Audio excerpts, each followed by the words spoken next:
Oke, Assalamualaikum warahmatullahi wabarakatuh. Selamat malam semuanya teman-teman. Jadi malam ini kita bertemu di pertemuan 5 ya. Jadi bahwasanya kemarin kita belajar mengenai IRD. Nah, di pertemuan saat ini kita belajar yaitu normalisasi. Untuk pertemuan 5 kita lihat bahwa apa itu normalisasi. Ya teman-teman, jadi normalisasi dirancang pada basis data dapat dilakukan dengan pertama menerapkan normalisasi terhadap struktur tabel yang telah diketahui.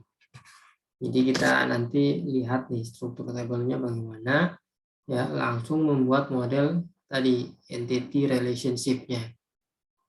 Nah, normalisasi jadi merupakan cara pendekatan ya teman-teman. Jadi dari lain dengan membangun desain logis basis data dengan menerapkan sejumlah aturan dan kriteria standar untuk menghasilkan struktur ya table normal. Nah, beberapa pengertian normalisasi juga merupakan proses ya pengelompokan elemen data menjadi table-table yang menunjukkan entity dan relasinya. Nah, normalisasi ada proses pengumpulan atribut ya dari suatu relasi hingga membentuk well-structured relation.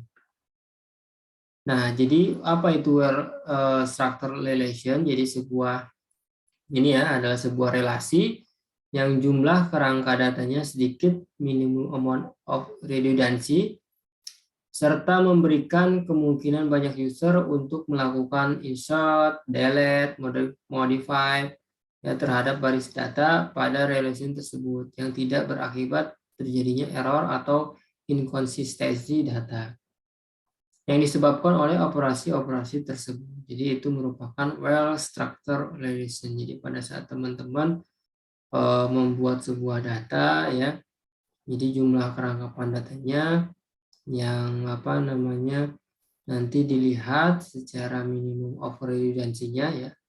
Kemungkinan bagi user memberikan ini ya user untuk insert, delete, update ya terhadap baris-baris data ya atau record biasanya pada relasi tersebut ya yang tidak berakibat error, jadi inkonsistensi, jadi tidak ada redundansi data yang sebabkan operasi yang dilakukan tadi insert, delete, modify. Nah, keuntungannya apa nih normalisasi ya? Jadi pertama meminimalkan ukuran penyimpanan yang diperlukan untuk penyimpan data. Jadi intinya pada saat kita membuat sebuah normalisasi, jadi lebih jadi lebih apa ya? Jadi kita nanti lihat ada 2NF ya, 3NF. Jadi intinya lebih memberi atau memberikan sebuah table-table yang ada. Jadi tidak banyak record ya atau field yang bukan record field yang dipakai. Jadi dengan normalisasi bisa memudahkan adanya redundansi seperti itu. Terus meminimalkan resiko inkonsistensi tadi ya data pada basis data, meminimalkan kemungkinan anomali pembaharuan, anomali nanti kita bahas. Keempat itu memaksimalkan stabil struktur data.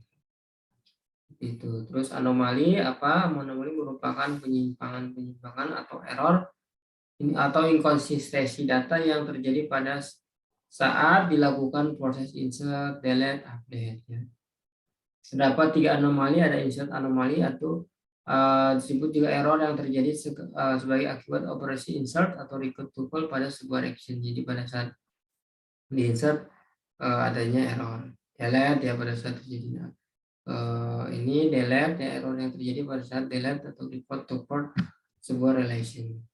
Ada lagi update yang mana sebuah akibat inkonsistensi data yang terjadi akibat dari operation update, record atau tuple yang tuple dari sebuah relation seperti itu. Nah, kalau kita lihat bagaimana problem-problem pada relation sebuah data ya yang sudah dinormalisasikan, pertama performance problem, masalah ada performance database. Jadi kalau tidak dinormalisasikan datanya table-tablenya banyak. Referential integrated problem, masalah yang ditimbul terhadap preferensi dan antara data di antara dua table atau lebih. Terus beberapa konsep yang harus diketahui teman-teman. Pertama, field atau atribut kunci. Terus kebergantungan fungsi. Ini ya beberapa yang harus diketahui. Pertama, apa itu field atau atribut kunci ya? Dalam database ada yang namanya super key biasanya. Jadi itu penghimpunan dari atau lebih entitas yang digunakan untuk mengidentifikasi secara unik. Jadi kalau di database teman-teman nanti ada super key. Ada lagi candidate key ya, yang satu atribut atau satu set minimal atribut yang mengidentifikasi secara unik suatu kejadian yang spesifik dari entity. Nah, ada lagi yang mana primary key ini yang biasa banyak digunakan ya sebagai atribut atau set minimal atribut yang tidak hanya mengidentifikasi secara unik suatu kejadian ya yang spesifikasi tapi juga mewakili setiap kejadian dari suatu entity. Ada lagi alternate key di mana kandidat yang tidak dipakai sebagai primary key. Ya, origin key yaitu satu atribut atau satu set atribut yang melengkapi satu relasi berhubungan dengan menunjukkan ke inputnya gitu. Jadi terus kedua ketergantungan fungsional ya, bahwasanya fungsional dependent terkaitan dengan terhubungan dua atribut pada relasi yang dituliskan dengan cara A B yang berarti atribut fungsional independen terhadap atribut A atau isi value atribut A menentukan isi atribut B. Definisi fungsional independen ini ya, pertama diketahui sebuah R, relasi R, atribut Y dari R, dan adalah FD pada X ya, dari R ditulis R dot X ya, R dot Y. Dan jika tiap harga X dalam R bersesuai dengan tepat sesuatu harga dalamnya. Jadi intinya nanti dibuatkan sebuah ini ya, functionalist dependent. Nah, selanjutnya kebergantungan kunci untuk functionality dependent ya, fully sebuah rinci data dikatakan fully function dependent pada suatu kombinasi rinci data jika fungsional dependent pada kombinasi rinci ini tidak fungsional dependent pada lainnya dari kombinasi rinci. Definisi dari FFD atribut Y pada relasi R adalah FFD pada atribut X relasi R Y jika Y FD pada X ya tidak FD pada himpunan bagian X. Contoh personal ID ya, project budget, time spent per person on project, bukan FFD. Nah, kalau FFD biasanya person ID, project, time spent by person on project. Jadi seperti itu. Jadi tidak ada project budgetnya.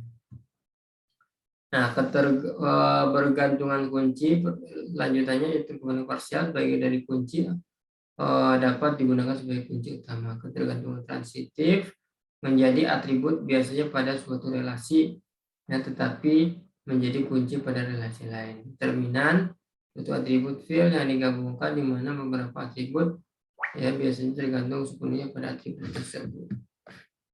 Seperti itu. Jadi bentuk anomali juga nanti bentuk normal nanti kita bahas, teman-teman. Ada yang namanya aturan normalisasi dinyatakan dengan bentuk normal.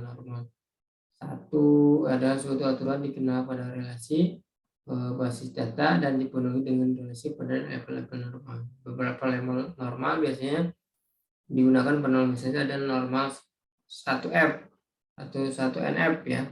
2NF, normal kedua, normal ketiga, ada lagi normal by code, PNC keempat ya, kelima. Jadi nanti kita tulisannya di pertemuan setelahnya ya. Ini bentuk-bentuk normal dulu. Seperti itu ya teman-teman. Jadi itu normalisasi. Demikian malam ini, mudah-mudahan bermanfaat teman-teman.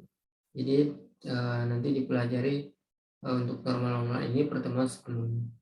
Setelahnya ya. Jadi 1F, 2F, 2NF ya, 3NF bagaimana. Terima kasih saya ucapkan. Kurang lebihnya mohon maaf. Assalamualaikum warahmatullahi wabarakatuh.